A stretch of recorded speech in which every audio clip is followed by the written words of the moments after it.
भाग 2। राठौर हवेली की शामें हमेशा शोर और चमक से भरी होती थी। महंगे झूमरों की सुनहरी रोशनी जब संगमरमर पर गिरती तो लगता मानो पूरा हॉल किसी ताजमहल का हिस्सा हो, लेकिन इस चमक के पीछे छुपी सच्चाइयाँ इतनी ही अंधेरी थी। और आज रात हवेली में होने वाली परिवार की पहली रात की रिवाजी दावत ने इस अंधेरे को और गहरा कर दिया था। पहली रस्म की रात पूरे परिवार को इस नए जश्न का मनाना था। बड़ी बहू नीलाक्षी की उपस्थिति तो आवश्यक थी, पर उसकी जगह उसे ज्यादातर लोग एक सजावटी गुड़िया से ज्यादा कुछ नहीं मानते। नीलाक्षी को नए जोड़े वाली साड़ी पहनाई गई थी। लाल रंग की सोने की कढ़ाई वाली साड़ी बहुत ही सुंदर थी, पर बाहर की चमक के नीचे नीलाक्षी की आत्मा फिर भी थकी हुई थी। नीलाक्षी धीरे धीरे सीढ़ियां उतर रही थी। पीछे पायल की आवाज धीमे धीमे गूंज रही थी, पर हवेली में कोई उसकी ओर देखने जैसा भी नहीं था। वह जैसे ही हॉल में पहुंची, सबकी नजरें उस पर टिक गई। कुछ में जलन, कुछ में तिरस्कार, कुछ में जिज्ञासा। अनन्या वहीं खड़ी थी, हाथ में वाइन ग्लास लिए। नीलाक्षी को देखकर एक चालाक मुस्कान उसके चेहरे पर आई। लो, बड़ी वींदड़ी आ गई लगता है, आज पहली बार किसी ने इसे अच्छे कपड़े पहनाए। पास खड़ी उसकी सहेली हंस पड़ी। वैसे इन कपड़ों में भी इसे कोई पहचान ले, ये जरूरी नहीं। सबकी हंसी हवा में घुल गई, जब पर नीलाक्षी के दिल पर कील बनकर चुभती रही। उधर सूरज राठौर अभी तक नहीं आया था। उसकी जगह उसके छोटे भाई शौर्य और बाकी परिवार मौजूद थे। शौर्य, सूरज का चचेरा भाई, नीलाक्षी को ध्यान से देख रहा था। उसकी नजरों में न जलन थी न मजाक, बस एक गहरी सोच। वह आगे आया। भाभी साहब, आपकी जगह यहाँ है, उसने हॉल के बीच में रखी कुर्सियां दिखाते हुए कहा। नीलाक्षी उसकी विनम्रता देखकर चौंक गई। इस हवेली में पहली बार किसी ने उसे भाभी साहब कहा था, लेकिन अनन्या इस दृश्य को बर्दाश्त नहीं कर सकी। अरे रहने दो शौर्य, वह बोल पड़ी, इतना सम्मान मत दो। ये ऐसी बहू नहीं है कि राजपूताना घराने में इसकी बराबरी हो। सूरज भैया ने इसे मजबूरी में शादी की। उसके बाद शब्द हवा में चीरते हुए उतर गए। मजबूरी क्या, सच में? शौर्य अनन्या पर भड़क गया। बस करो अनन्या भाभी, एक बहू का सम्मान कम मत करो। अनन्या ने नाक सिकोड़ ली। सम्मान जिसे घर में टिकने का भी हक नहीं, उसे क्या सम्मान देना? शबनम हवेली की सबसे पुरानी नौकरानी यह सब एक कोने में देख रही थी। उसकी आंखों में चिंता थी। वह नीलाक्षी के करीब आई और धीरे से बोली, बड़ी बहू साहब, धीरज रखो, हवेली के राज को खोलने में समय लगता है। राज? कौन सा राज? नीलाक्षी ने चौंक कर उसे देखा, लेकिन शबनम ने कुछ और कहते कहते अपने होठ बंद कर लिए। सूरज की वापसी तूफान का संकेत। रात लगभग 9:45 बजे अचानक हॉल का माहौल रुक गया। लोगों की बातें थम गई। सबने सीढ़ियां की ओर देखा। सूरज राठौर, लंबा तगड़ा कड़क चेहरा, सर्द नजरें। उसके कदमों की आवाज से ही पता चलता था कि हवेली का असली मालिक कौन है। नीलाक्षी ने पहली बार उसे पास से देखा। वह उसके पति जैसा नहीं लगता था, वह किसी राजा जैसा लगता था जिसकी आंखों में भावनाओं की जगह आदेश होते हैं। लेकिन सूरज ने नीलाक्षी पर एक पल भी नजर नहीं डाली, ना ही उसने अभिवादन किया कि मुस्कुराया, ना कोई रस्म निभाई। जो पहला शब्द उसके मुंह से निकला वह था, ये दावत क्यों? अनन्या आगे बढ़ी। भैया, आपकी शादी हुई है, नई बहू आई है, घर में जश्न होना ही चाहिए। सूरज ने उसे चुप कराते हुए कहा, मुझे किसी जश्न की जरूरत नहीं थी। हॉल में सन्नाटा फैल गया, लेकिन सबसे ज्यादा गहरा वार तो नीलाक्षी के दिल पर हुआ। पहली बार उसने महसूस किया कि उसकी शादी सिर्फ एक रिश्ता नहीं थी या किसी बड़े खेल का हिस्सा थी। सूरज ने आदेश दिया, सब लोग जाएं, मुझे घर के काम पर बातें करनी है। लोग धीरे धीरे निकलने लगे। नीलाक्षी भी जाने लगी, पर सूरज की आवाज फिर गूंजी, तुम रुकना। नीलाक्षी ठिठक गई। सन्नाटा, हवा भारी। सूरज धीरे धीरे उसके पास आया। उसकी नजरों में ना गुस्सा था, ना दया, बस ठंडापन। ये नाटक तुम्हें पसंद है? उसने पूछा। नीलाक्षी ने चौंक कर देखा। नाटक? हाँ, ये बड़ी बहू का तमाशा, ये दिखावा कि तुम इस परिवार का हिस्सा हो। नीलाक्षी ने धीरे से कहा, मैंने कोई नाटक नहीं किया। तो फिर याद रखो।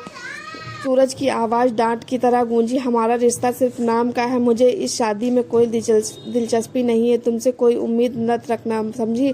शब्द तेज चाबुक जैसे लगे, लेकिन नीलाक्षी ने सिर झुका लिया। सूरज की हर बात हवेली की दीवारों से टकरा कर गूंज रही थी। और हाँ, वह मुड़ा, मेरी और तुम्हारी जिंदगी अलग है, इसमें दखल मत देना। वह चला गया। पीछे रह गई नीलाक्षी, एकाकी, अपमानित। और अजीब बात, टूटी नहीं, उसकी मुट्ठी बंद हो गई। आंखों में आंसू नहीं थे, बस चिंगारी थी। हवेली का असली खेल शुरू हुआ। उस रात नीलाक्षी सो नहीं सकी।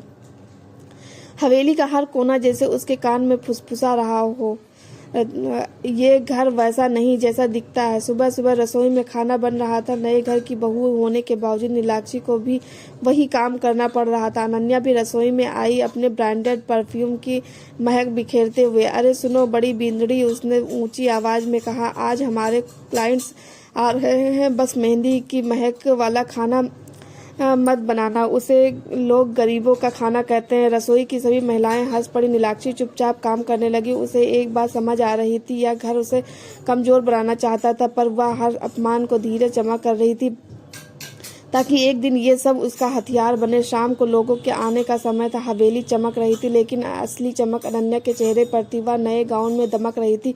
अनन्या ने नीलाक्षी को देखते ही आदेश दिया, तुम मेहमानों को पानी परोसना और ज्यादा मुस्कुराना नहीं, वरना लोग सोचेंगे तुम्हारा परिवार कोई होटल चलाता था।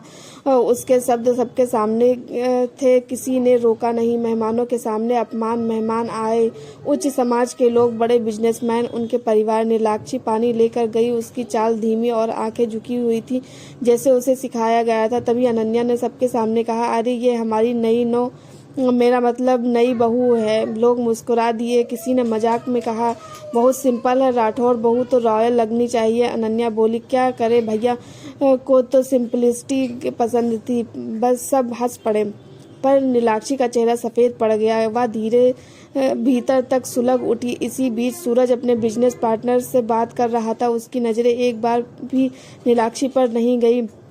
यह सब देखकर शौर्य से रहा नहीं गया। वह आगे आया और सबके सामने बोला, ये हमारी बड़ी भाभी सा है, हम और हमारे घर की शान। सब चुप हो गया। अनन्या का चेहरा कैसा हो गया, लेकिन इतने में अनन्या ने फिर चाल चली। उसने ट्रे को ऐसे धक्का दिया, वह नीलाक्षी के हाथ से गिरने लगी। गर्म चाय का कप गिरता गिरता बचा, पर थोड़ा सा गर्म पानी नीलाक्षी के हाथ पर गिरा।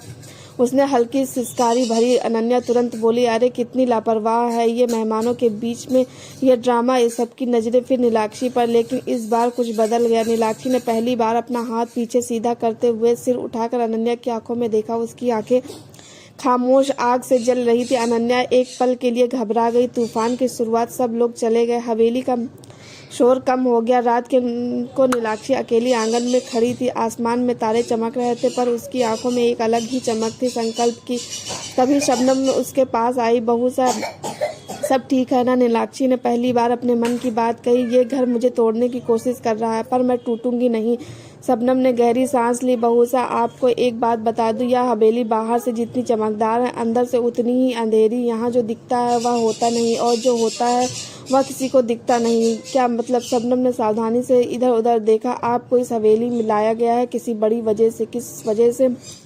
वजह सूरज सा नहीं बताएंगे, लेकिन एक दिन सब खुल जाएगा। नीलाक्षी की आंखें फैल गई। शबनम बोली, बहू सा, आप अकेली नहीं है। ये हवेली आपके खिलाफ है, पर समय आपके साथ है, और समय आने पर आपका असली रूप दुनिया देखेगी। हवा अचानक तेज हो गई। आंगन के दीपक एक एक कर टिमटिमाने लगे। नीलाक्षी ने आंचल कसकर पकड़ा। उसका मन कह रहा था, अब बहुत हुआ, अब मैं अपनी किस्मत नहीं सहूंगी, अब मैं अपनी किस्मत लिखूंगी। हवेली की दीवारों ने यह कसम सुन ली थी, और कहीं न कहीं एक नया तूफान जन्म ले रहा था। आगे कहानी में आगे क्या होगा ये जानने के लिए हमारे चैनल पर बने रहना। अगला पार्ट कल मिलेगा।